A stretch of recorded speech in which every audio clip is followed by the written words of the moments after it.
The male lead realized growing up he likes raising and taming creatures that are impossible to raise and tame. And this is one thing he wants to do with the main character. He basically wants to tame the main character. He wants to possess the main character. He admits he wants to put a golden chain around the main character's neck and keep the main character on his side. Like, this is what this man admits to. Full on wanting you to do these things. Keeping the main character chained to his side. Like, woof, man. So for everything they did, the adopted uncle, the director of rights, and another person, they have been arrested, thrown into prison, and they're keeping their mouth shut. So they won't confess for their deeds, but they can't be executed until they confess, which they're trying to get in confession before they kill them.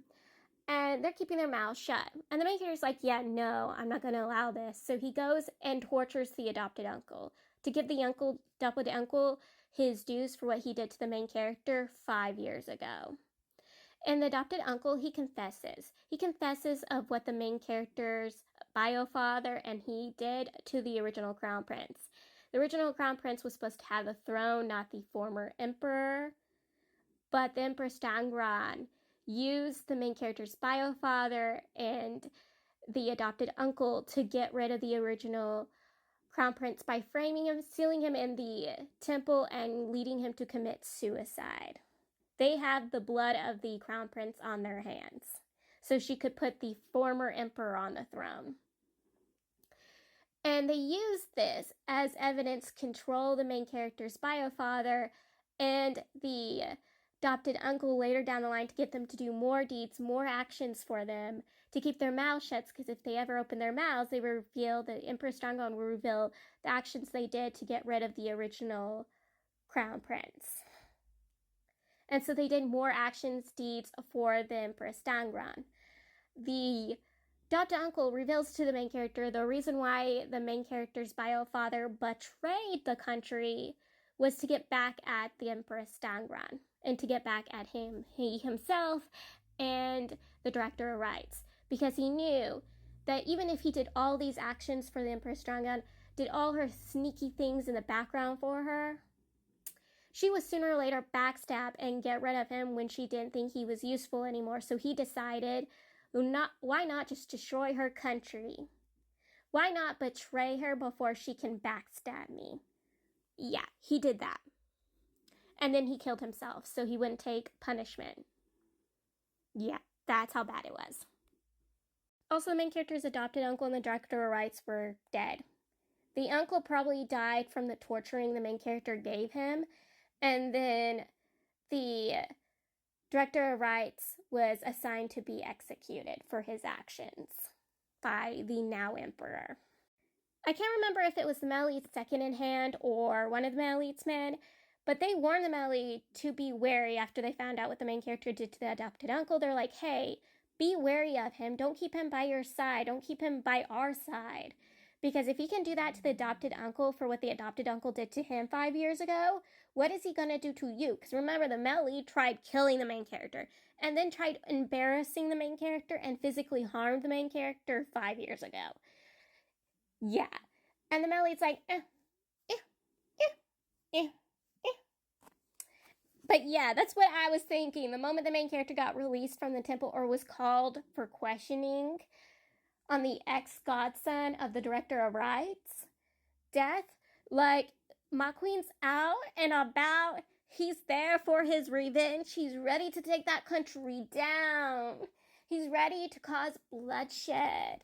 And I'm there for it. I'm like, slay queen, do it queen. Girl boss, gatekeep, gaslight, do it. I'm there for you. So this is another guy who has hatred towards the main character for what his father did. And this guy was on rotation when the main character and Malid was arriving. And he was on rotation when the main character and Malid was arriving to the training grounds because the second hand put him on the training grounds that day. So this guy could take his rage and anger out on the main character. He didn't realize the guy would go feral on the main character. He hoped maybe a little rage would come out and then he'd go back to his normal ways. Yeah, because the second hand was hoping to rally the Malid's men with him, hoping that they would support him as the Malid's second hand. So he wouldn't be, thrown out of the Imperial Army, thrown out as the male lead's second hand if they found someone better, because he has an injury that makes him feel inferior. So he set up this entire trickery to get some support out of the men for letting the men do what they want to do towards the main character. And the main character, listening to this man's accusations, is like, bitch, you want me to be punished for the actions of the enemy country, what they did to our country, to those cities? They're the ones who did all those vile, disgusting things. You want me to take the punishment? My father, abandoning his post, kept running away from his post, allowing our country to fall in the hands of the enemy country, letting several men die because of his actions. You want me to take that punishment?